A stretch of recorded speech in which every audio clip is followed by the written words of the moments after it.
लखनऊ का सोमवार दोपहर का समय।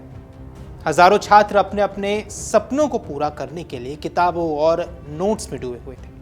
कोई प्रतियोगी परीक्षा की तैयारी कर रहा होगा, कोई कंप्यूटर कोर्स सीख रहा होगा, कोई अपने करियर को नई दिशा देने की क्लास में बैठा होगा। लेकिन किसी ने नहीं सोचा था कि कुछ ही मिनटों बाद वही इमारत चीख, धुएं और मौत के मंजर में बदल जाएगी। उत्तर प्रदेश की राजधानी लखनऊ के अलीगंज इलाके में स्थित एक व्यावसायिक भवन में लगी भीषण आग ने कई परिवारों के सपनों को हमेशा के लिए बुझा दिया है। आग इतनी तेजी से फैली कि कई छात्रों को अपनी जान बचाने के लिए पहली मंजिल से छलांग लगाने तक पर मजबूर होना पड़ा। देखते ही देखते पूरे इलाके में अफरा तफरी मच गई और घटना स्थल पर चीख पुकार गूंजने लगी। तो सवाल है कि आखिर उस दोपहर में ऐसा क्या हुआ। नमस्कार, आप देख रहे हैं अमर उजाला। मैं हूं आपके साथ साहिल सुयाग। दरअसल प्रारंभिक जानकारी की माने तो आग दोपहर करीब 3 बजे के आसपास अलीगंज के पुरानिया इलाके में स्थित एक व्यावसायिक भवन में लगी। इस इमारत में कोचिंग सेंटर, एनिमेशन और कंप्यूटर प्रशिक्षण से जुड़े संस्थान तथा अन्य व्यावसायिक प्रतिष्ठान संचालित किए जा रहे थे। आग लगते ही कुछ ही मिनटों में धुएं ने पूरी बिल्डिंग को अपनी चपेट में ले लिया। मौके पर मौजूद लोगों के मुताबिक पहले धुआं दिखाई दिया, फिर अचानक आग तेजी से फैलने लगी। कई छात्र अंदर ही फंस गए। बाहर मौजूद लोगों को जब स्थिति की गंभीरता का अंदाजा हुआ तो उन्होंने तुरंत बचाव अभियान को शुरू कर दिया, लेकिन हालात तब तक काफी हद तक बिगड़ चुके थे। इस हादसे का सबसे दर्दनाक पहलू वो दृश्य था जिसे वहां मौजूद लोगों ने अपनी आंखों से देखा। आग और धुएं से घिरे कई छात्रों के सामने कोई रास्ता नहीं बचा। सीढ़ियां धुएं से भर चुकी थी और बाहर निकलना लगभग असंभव हो गया था। अब चश्मदीदों की माने तो 7 से 8 छात्रों ने अपनी जान बचाने के लिए भवन से छलांग लगा दी। कुछ को गंभीर चोटें आई, जबकि कुछ लोगों की हालत बेहद नाजुक बताई जा रही है। सोशल मीडिया पर कुछ वीडियोस भी सामने आए हैं और जहां नजर आ रहा है कुछ लोग खिड़कियों और बालकनी से बाहर निकलने की कोशिश करते हुए नजर आते हैं। एक स्थानीय निवासी ने यह भी बताया कि जब वो मौके पर पहुंचा तो इमारत से काला धुआं निकल रहा था। लोग खिड़कियां तोड़कर अंदर फंसे छात्रों को निकालने की कोशिश कर रहे थे। कई युवाओं को स्थानीय लोगों ने मिलकर बाहर भी निकाला। अब सवाल है, आखिर आग कैसे लगी? यह सवाल इसी समय सबसे बड़ा है। फिलहाल प्रशासन ने आग लगने के कारणों की कोई आधिकारिक पुष्टि नहीं की है और जांच जारी है। हालांकि शुरुआती स्तर पर स्थानीय लोगों ने शॉर्ट सर्किट या किसी चिंगारी से आग लगने की आशंका जरूर जताई है। कुछ प्रत्यक्षदर्शी को कहना है कि अचानक एक स्पार्क दिखाई दिया, जिसके बाद आग तेजी से फैल गई। अब विशेषज्ञ मानते हैं कि ऐसे व्यावसायिक भवनों में यदि विद्युत तारों का रखरखाव समय पर ना हो, ओवरलोडिंग हो रही हो या अग्नि सुरक्षा मानकों का पालन ना किया गया हो तो छोटी सी चिंगारी भी बड़े हादसे का कारण बन सकती है। हालांकि ये केवल प्रारंभिक आशंका है। वास्तविक कारण फॉरेंसिक और तकनीकी जांच के बाद ही स्पष्ट हो सकेगी। तो सवाल है, क्या इमारत में पर्याप्त सुरक्षा इंतजाम थे?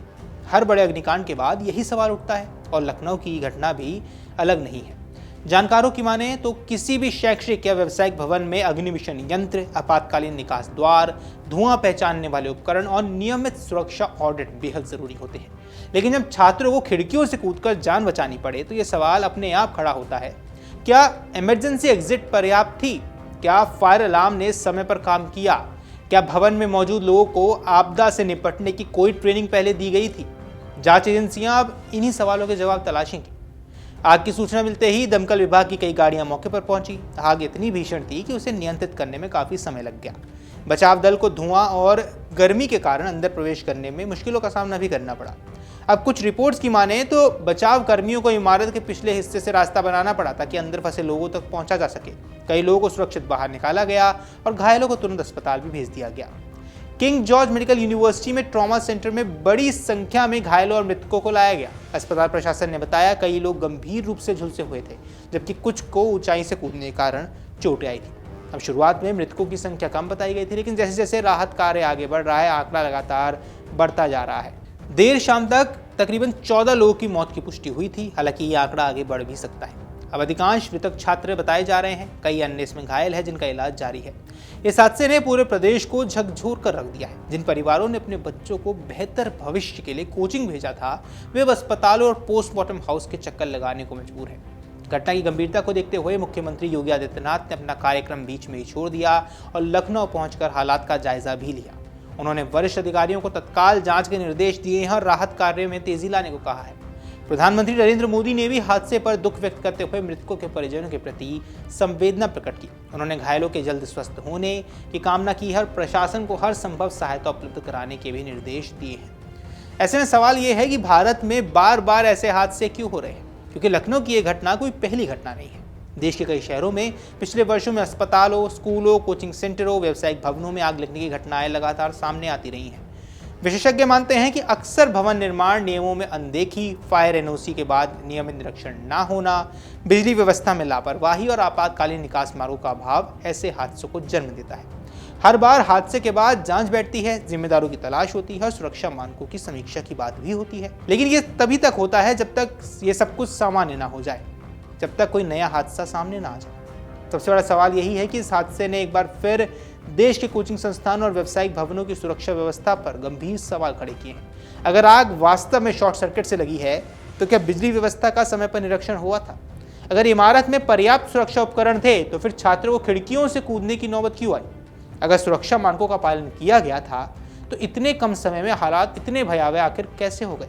इन सवालों के जवाब जांच पूरी होने के बाद ही सामने आ पाएंगे। लखनऊ का यह अग्निकांड केवल एक दुर्घटना नहीं है, बल्कि एक चेतावनी भी है। चेतावनी उन सभी संस्थानों के लिए जहां रोजाना सैकड़ों छात्र पढ़ने आते हैं, चेतावनी उन प्रशासनिक तंत्रों के लिए जो सुरक्षा मानकों की निगरानी करती हैं, और चेतावनी हम सभी के लिए किसी भी इमारत की सुंदरता या लोकप्रियता से ज्यादा महत्वपूर्ण उसकी सुरक्षा होती है। आज कई परिवार अपने बच्चों का इंतजार कर रहे थे। कुछ बच्चे लौट आए, कुछ घायल हालात में अस्पताल पहुंचे और कुछ हमेशा के लिए इस दुनिया से चले गए। अभी कुल 13 बच्चे निकाले गए हैं, सबको भी अस्पताल भेजा है। बड़ी घटना सर, हम लोग देख पा रहे हैं आप तो 2.5-3 घंटे से खुद खड़े हुए हैं और एक एक पल आपके लिए गुजारना बेहद मुश्किल हो पा रहा था। बड़ी घटना है सर, अभी अंदर का क्या है? अंदर धुआं है।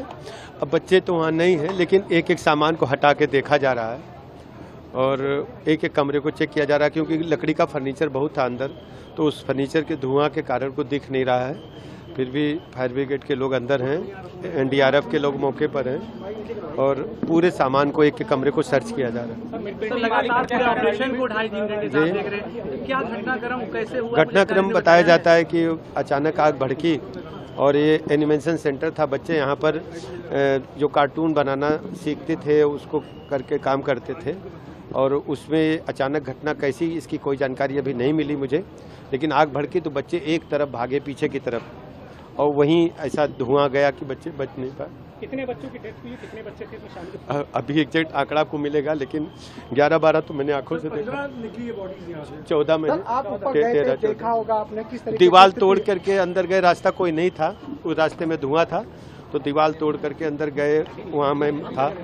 बहुत दुखद घटना है। सर, घायलों को कहाँ पे भेजा? हम सबको केजीएमसी ट्रामा सेंटर भेजे। सर, कौन सी कोचिंग की जानकारी है? ये एनिमेशन सेंटर था और गर्मी की छुट्टी में बच्चे यहाँ सीखने आते थे कंप्यूटर पे एनिमेशन बनाना। सर, अब तक कितनी डेड बॉडी निकाली गई? अभी 13 की संख्या है। एग्जैक्ट आंकड़ा थोड़ी देर बाद में पता चला। कितने एज के बच्चे रहे? यही बच्चे 16-17 साल 15। हाँ, कोचिंग के थे। सर, आपके लिए बहुत नाजुक पल है, कुछ लोग घायल भी हुए हैं। सबका इलाज अच्छा चल रहा है, सबको हम स्वयं मॉनिटर कर रहे हैं। अब बिल्डिंग मालिक पे क्या कार्रवाई होगी? अभी हम कह पाएंगे कार्रवाई, अभी हमारे बच्चे बचे हैं। अभी ये सब नहीं पता मुझे, मैं आग लगने के बाद पहुंचा हूं। अब घटना बड़ी है, घटना के उच्च स्तरीय जांच के निर्देश दे दिए हैं। प्रमुख सचिव गृह डीजीपी मौके पर बुलाया गया है और उनको निर्देश दिए हैं कि घटना के कारणों की जांच और घटना कैसे घटी, भविष्य में न घटे, इसके कड़ी कार्रवाई करें। बड़ी घटना है जी, इतनी बड़ी दुर्घटना, बहुत बड़ी घटना है। 15 बॉडियां बाहर निकाली गई हैं। 14 बॉडी मैंने अपनी आंखों से देखा। सर, एक भावुक पल है आपके लिए जी। सर, एक छात्र नेता भी आप खुद रहे हैं, ऐसे हमारे बच्चे बहुत ही दुखद है।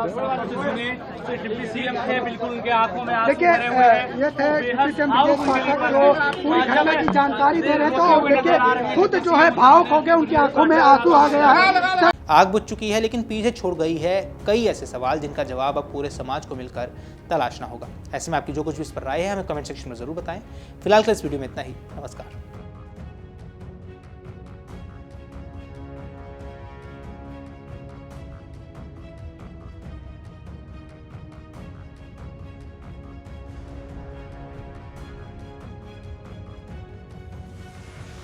अगर आप ये वीडियो YouTube पर देख रहे हैं तो हमारे चैनल को सब्सक्राइब कर बेल आइकन दबाएं और Facebook पर देख रहे हैं तो हमारे पेज को लाइक करें। अगर आप ये वीडियो YouTube पर देख रहे हैं तो हमारे चैनल को सब्सक्राइब कर बेल आइकन दबाएं और Facebook पर देख रहे हैं तो हमारे पेज को लाइक करें।